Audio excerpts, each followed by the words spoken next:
And now, before we begin the news, let's go over for the weather forecast to Inishowen and Pat McGar's.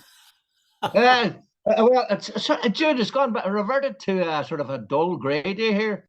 Yesterday morning was beautiful, but yesterday evening was whirling winds, and today it's dark and dull and grey, that sort of slate grey day, which I detest.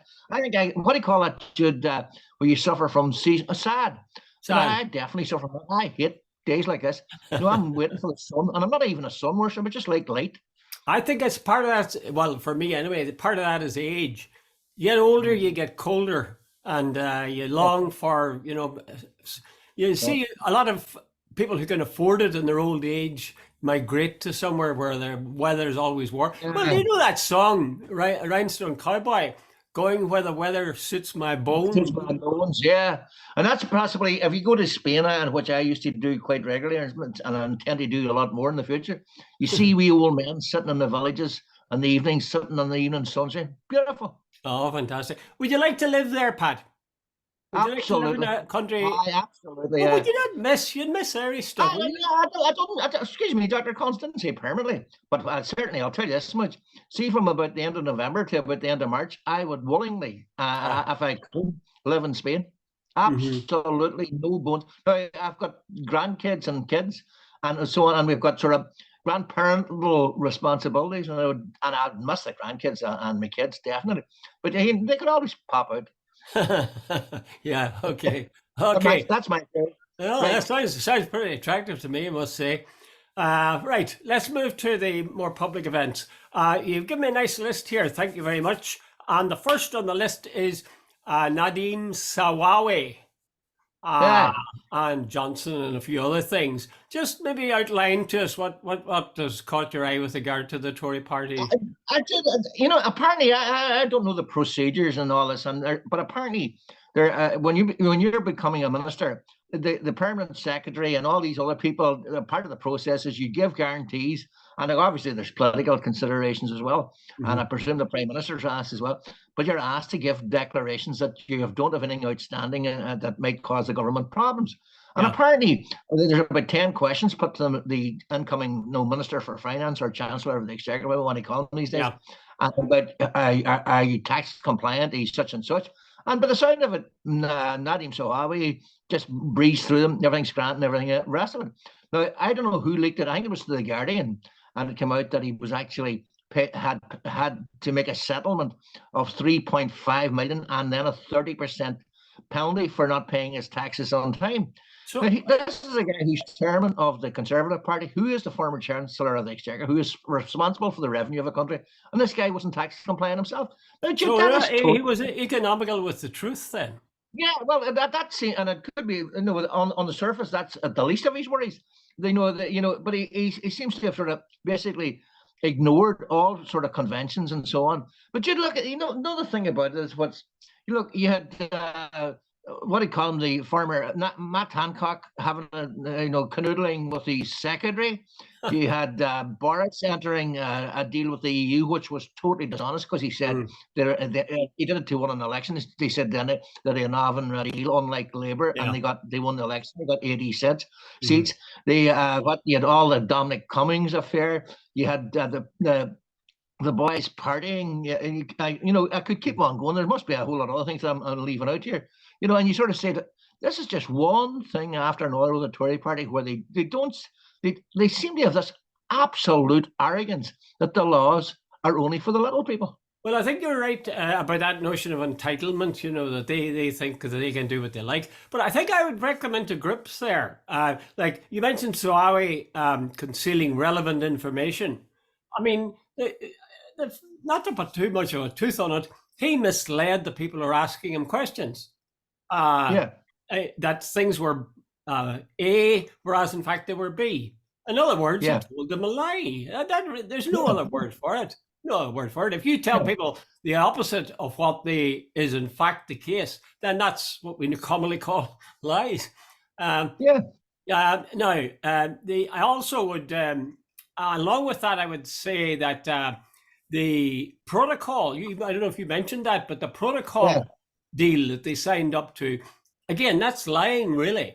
You put your name on something and then you back out of it. then in my opinion, you've lied. You see, people Dominic, don't like to Dominic, use this word lie, but I think that's the only word you can use. well, Dominic Cummings said clearly that they signed it with the clear intention of breaking it later on. Well, Dude, that's lying. yeah. That's If you go back on lying. your word, you know. Yeah, yeah. But Pat, there's parts of it I'd change, not change, but I'd classify under a different heading, and one of those would be Johnson partying. Hmm. I mean, that's just Johnson is going on doing the Bullingdon Club thing. You know, that's Yeah, in his nature. That's what he does. He parties. You know, so yeah. you're asking for too much if you ask him not to party. The Yeah, PPE but scandal. but even Jude, I remember watching the sort of semi-documentary. I think you guy from Belfast, Kenneth Branagh, was on it. I watched a good part of it. There was nurses coming home and isolating from their families. There were people weren't allowed to touch their dying mothers and fathers Yeah. and so on. And the Tory party, irrespective of what you think of it, or whether you thought this was over the top or whatever, this was the reality. But the Prime Minister and his coterie or cohort, whatever you like to call them, were having little pizzas and beer parties at night and so on. And they covered up a massive amount, and it was far worse, and everybody knows it was far worse. The only thing they could, the ones that they had to go were the ones where there was photographic evidence, and they couldn't ignore it.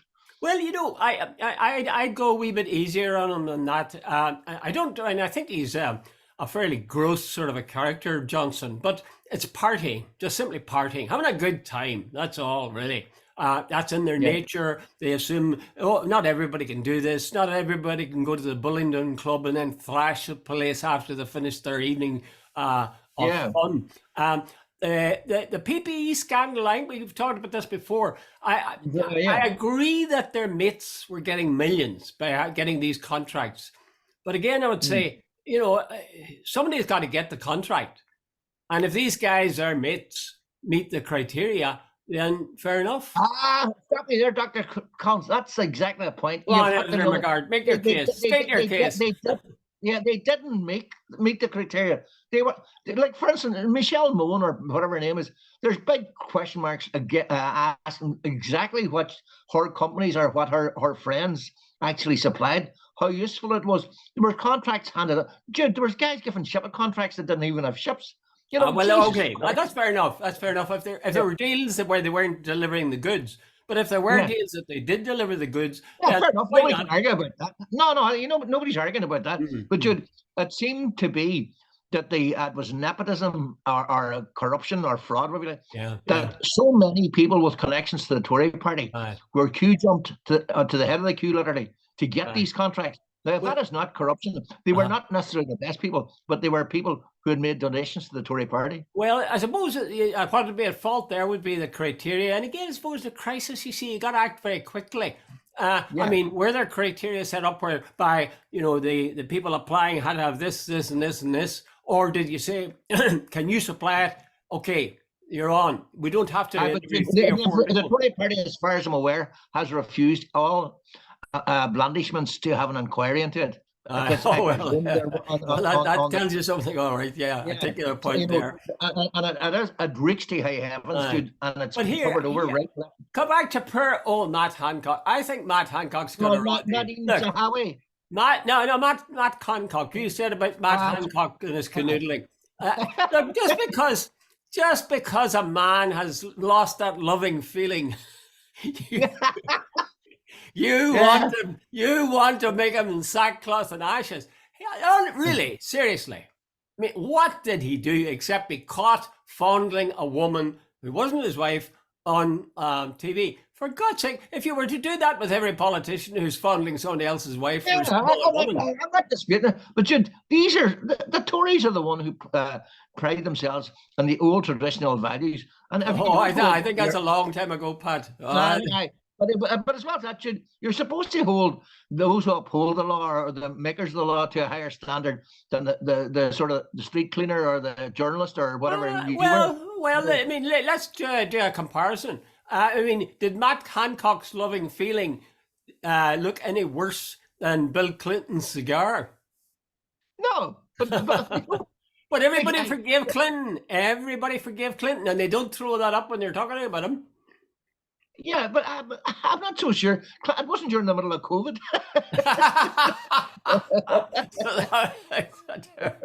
Okay, okay. Anyway, well, we're agreed on one thing, and that is that the Tory party in the past and in the present has What is it, Robbie Burns, to quote the man from last week, a parcel of rogues. Right, exactly. And the trouble is, they're going down. Are you watching, by the way, that program, Andrew Neil? The program, it's on No, at 6. Well, get it, check it out. It's on, I think it's Channel 4, maybe. Aye, it's Channel yeah, 4 at 6 o'clock on a Sunday evening. Good time. And yeah, it's 3/4 of an hour long. And he has his two resident guests are Ed Balls and George Osborne. yeah, And then he gets other people in, yeah, columnists from the Telegraph and, a number of people.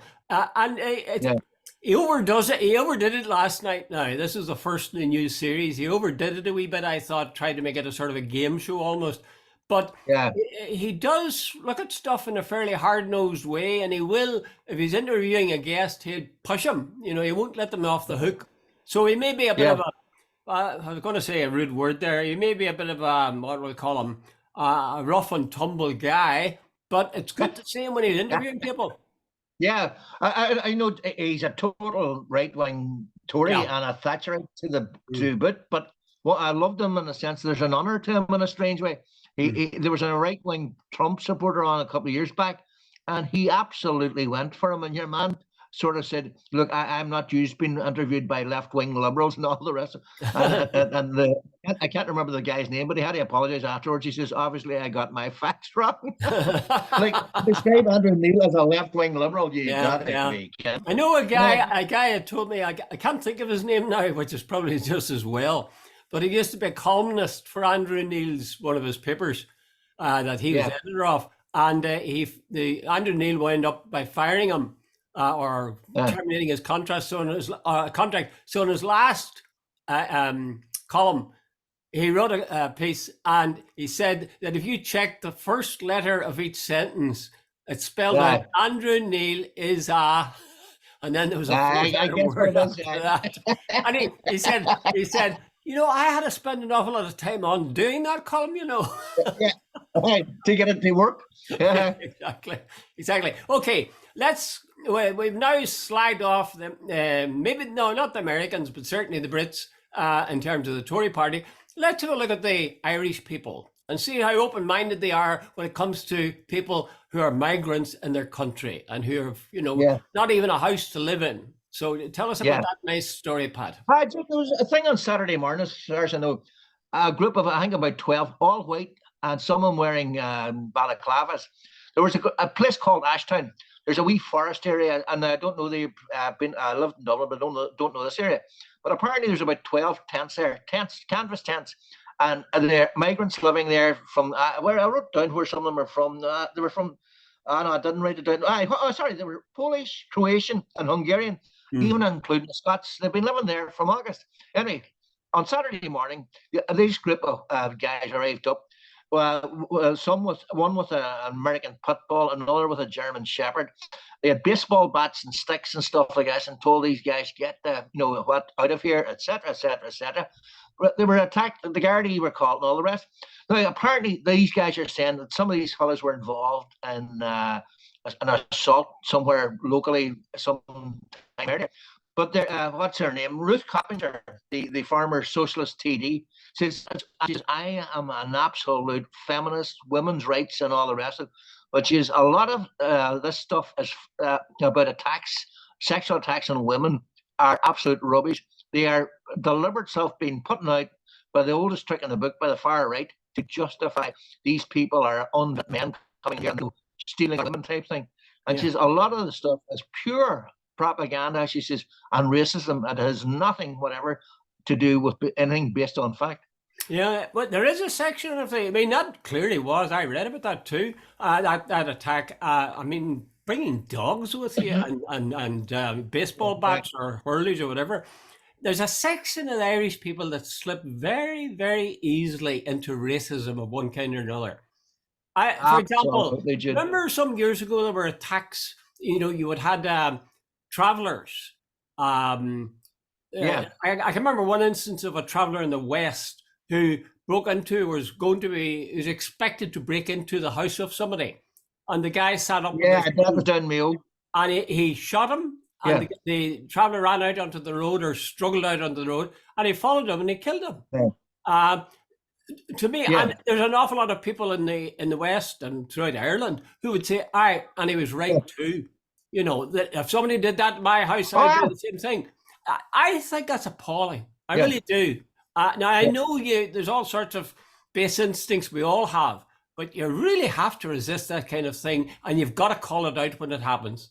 And I just thought that was that incident I'm described as was disgusting, and equally disgusting were these brave men with their pit bull terriers and their pit bull dogs and their Alsatians, you know, attacking these people. These people were in a remote area. They weren't even, as far as I know, they were in the woods somewhere. They weren't visible or holding up the traffic. You know that thing about the Mayo.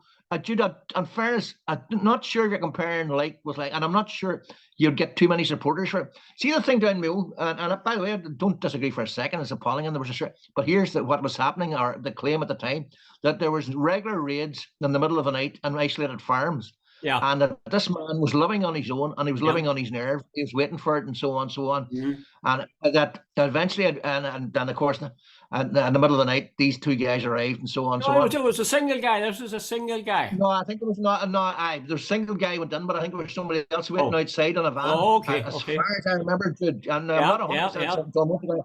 But anyway. And you know that at the time, I remember somebody said, "Look, if he hadn't went into the house, nothing would have happened." You know, and so on. So, Jude, you're never going to win that argument with certain people. And by the way, I do take your point 100%. I'm just throwing that in because I remember at the time hearing so many, and like I do not believe in vigilante journalism, vigilante justice, because it's the wrong way to. Inevitably, when you go down that road, innocent people suffer. But anyway, the thing on Saturday struck. Apparently, Jude, it was organised through social media, through a fairly right-wing site. Jude, you were saying earlier on, Irish people have a tendency to drop anti-racism very quickly. The most racist cops in America, by far, were Irish-American cops. Yeah. And by the way, let's watch your Fox News. Note how many of the Hannity and all these guys, Bill O'Reilly, Irish-American Catholic, reared. Yeah. Jude, there's got to be a psychological study done somewhere. Why are we so quick to go this way? It might. Would it be maybe? It is just a thought. Would it be that the Irish people have been sort of over the centuries, by and large, the Irish people have been oppressed in Ireland, and in the States for that matter.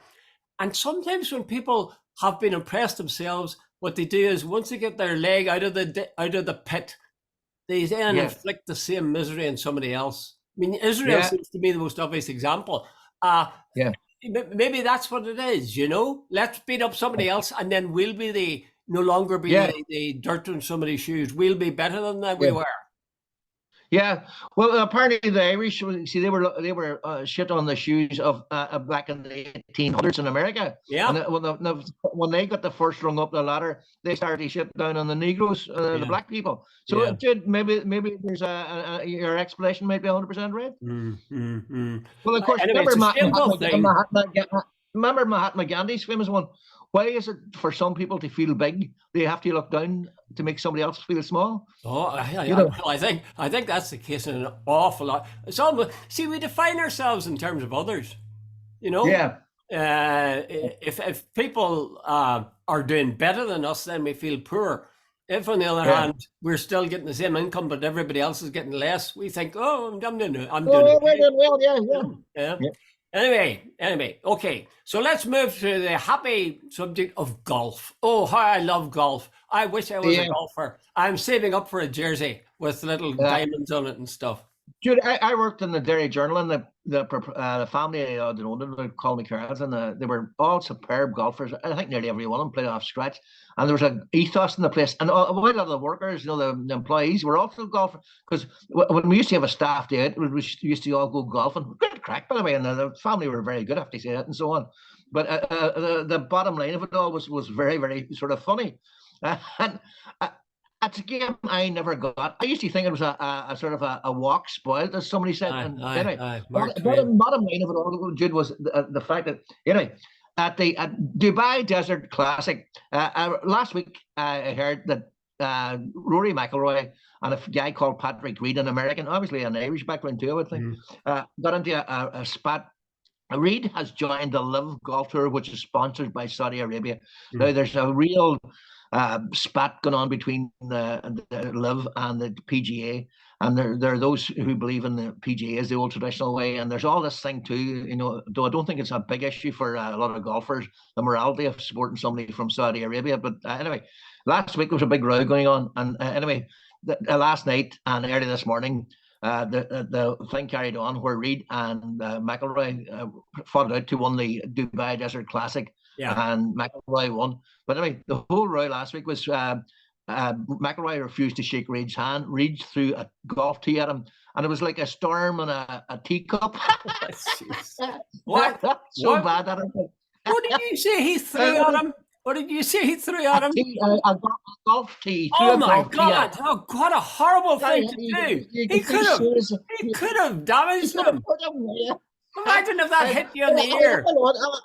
I hope he got that one. A storm and a tea. Very good. Very good. Very good. I just think. See this thing. Go ahead, Pat. Go ahead. No, go ahead. No, what I said, golf is, the old. It's like cricket, everybody's supposed to be a gentleman. They all wear their Pringle sweaters and their check trousers, and they're all supposed to be whatever. It's almost like this is like someone you'd find in darts. Jeez, I just thought, what it reminded me of? Handbags at dawn. Like, I presume Reed is wealthy as well as Rory, who's worth, I don't know, 100 million. Tiger Woods was offered close to £1 billion by the Saudis to be the public face of this. Greg Norman was paid something like 200 million to join, and there's Bruce Koepka, someone was paid something like 300 million. Dude, this is massive. And there was guys. There's one of the Irish guys. What do you call the Irish guy from Northern Ireland? I can't remember his name now. He joined. Apparently he got something like 50 million for the rest of his days. I think, what I think is like saying, I think the PGA are right, or I think Rory's right, or I think Patrick Reed is right.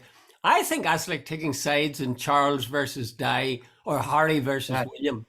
I mean, we're talking about people that are enormously privileged. I mean, immensely wealthy. Now, admittedly, they're skillful golfers. Why anybody would want to be a skillful golfer, other than the money, I'm not sure. But they have got a skill. But they're also rolling in this stuff. And to start talking about, I've got principles. I'm not going to do that. I'm not going to do this. That's for them. McIlroy signed was it Nike? I think it was Nike. He signed 100 or was it 200 million sponsorship deal for 10 years or something. And I presume the Dubai Desert Classic yesterday and earned them another couple of million. But it's not even what they earn. If you get some of the Tag Heuer watches and Berling this and what do you call Mercedes cars or whatever, dude, I don't even know what he sponsors. The fact that he's Irish, he's white, and so on, he's worth a fortune in advertising. Well, I suppose I'm biased against Rory. I should come clean. I'm biased against Rory because they made such a hoo-ha about would he be called an Irish player or would he be called a British player. I think we have to ask yourself these questions. Forget it.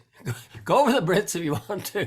Just forget it. That's pretty much my view as well. I remember John Wayne, and the only thing John Wayne ever said, I think I agreed with, that if a man's ashamed of where he comes from and wants to be from somewhere else, you should ask yourself some questions about him. And I Rory, I think his uncle played GA for was it Antrim, Oh, really? but Rory only goes to rugby matches and golf. He doesn't want to be associated with the GA. So I always said, Rory, look, if you want to be British, Rory, go ahead, but don't patronise us. By the way, this is just gossip, but is Rory married? Remember he threw over, he had a girlfriend before he became famous. I know they broke up. Rory had at least one child now, if not two. He's been married for some years now. He lives permanently in America now. So he's an enormously rich family man. Absolutely. So when the kids come to him and say, "Hey, Dad, could I have a few bob because we want to go out with my mates?" They say, "Oh, here, take a couple of million." What's a couple of million amongst friends? Yeah. Okay, from the laughable to the absolutely tragic, these Israeli killings. You were talking about this, I think, last week, but in fact, there's been further developments since then. No, it changed since last week. On Friday night at synagogue, a Palestinian guy, Hamas guy, I presume, or maybe he wasn't affiliated. Then he shot dead, I think, 7 mourners at the synagogue, killed them. Now, Jude, I have no hesitation saying that is morally, totally, completely. These were innocent people going to the synagogue. They deserve to live, and there's no way you can sort of say that this was justified. But here, let me put it in context. When I wrote to you this morning, I said so far since the start of this year. Now, Jude, we're not at the end of January yet, so keep that in perspective. Yeah. There were 31 dead. I read on social media over the weekend 4 more Palestinians were shot dead, so we're now up to 35, and it's not even the end of January. And this sort of absolute. And by the way, Joe Biden came out on Friday with a big top of the range statement and made all the news, saying America will do anything to help stop this terrorism, and he send his condolences and his thoughts and his prayers to the people so massacred in this terrible and so on, so on. Not a word. The only time they mentioned the Palestinians, America, and it's a low level by the State Department saying America is concerned about the growing level of violence in the Middle East, and it's couched in this sort of subdued language that you'd think that the Palestinians were killing themselves. Yeah. Actually, I've learned to accept the fact that these killings are going to happen. I mean, the Israelis just wade in there, and it's disproportionate all the time. Something horrible will happen to the Israelis in an attack, and then they'll go and kill about 3 times as many Palestinians. I mean, it's just vile. The thing that I really get disappointed by is you never hear an Irish politician, well, very rarely hear an Irish politician, and you certainly never hear any, I haven't read any columnists who jump in and say, this is awful, what you've just been saying. Since the beginning of January, this number of Palestinians have been killed by Israeli forces. Where are these, have the people who are prominent commentators, are they people who are politicians, have they no guts or integrity at all? No, Jude, the Americans have got our government by the short and curlies that they, the minute any politician of any standing or status in Ireland gets into government, he suddenly drops the criticism or even any complaints about the actions of the Israelis. They just simply follow the line. If you listened when Simon Coveney, you could almost feel he was dancing on needles when he was trying to condemn Israel. It was all balance, and jump. Now, there was no outright, look, the Israelis are killing all around them. They're stealing the Palestinians' land. There's administrative detention where young Palestinians are held for years without trial. There's a bloody Sunday every second week nearly in Palestine that the Palestinians are living in the biggest open-air prison in the world, that they are, their rights and their, there's apartheid. Jimmy Carter said there was clear evidence of apartheid and so on. But that's never mentioned. It's just sort of, the Israelis are our allies and whatever. And Jude, go and tell me something. Name one American politician that you can think of that has ever criticized Israel. None. I can't recall a single one. But listen, let's talk about Americans all the time. Name a few Irish politicians that have condemned. Micheál Martin he's the new foreign secretary following his demotion from Taoiseach. Minister for Foreign Affairs, he condemned the attack, rightly so, by the way. This is but hey, Jude, why not use equal vehemence and equal force and equal the same loud speaker when you're condemning Israel? But I don't think he even talk. I don't think they even talk about it. But they I don't. No, can't but remember. I can't remember a listen, declaration by any Irish politician, other than the Shinners probably, or maybe yeah, people before Prophet, where yeah, they went and said this was a disgusting attack by Israeli yeah, forces on defenseless Palestinians or yeah. Palestinians. I can't remember that ever happening. That's But you see, besides that. we go right across the world now. You know, Jeremy Corbyn got his career ruined because Yeah, in America, if you speak out, you're right away. You're subject to APAC, and by the way, vilification on a wide scale. Academics in America are refusing point blank now to even condemn Israel for anything because it's a surefire way for your career to end. There's all sorts. I know anybody in music or the arts. You condemn Israel and you're in Hollywood, your career's going to be very short-lived. Lived. And by the way, those are not idols. Check them out. Look, and the best example by a country mile is Jeremy Corbyn, the most anti-racist person possibly in British history, was condemned as an anti-Semite by people in the Tory party and and they got away with it. Yeah, Ah, unbelievable. Okay. Let's go to an almost equally disgusting episode, and that is that episode where a black guy was attacked by five brave officers of the law Yeah, and yeah. beaten to death. Is that right? Terry Nichols, I think's the guy's name. Yeah. And Jude, I don't know. Where do you start with this one? Well, the five officers were black, Jude, which is. But here, why do you mention that? What? Why do you mention that?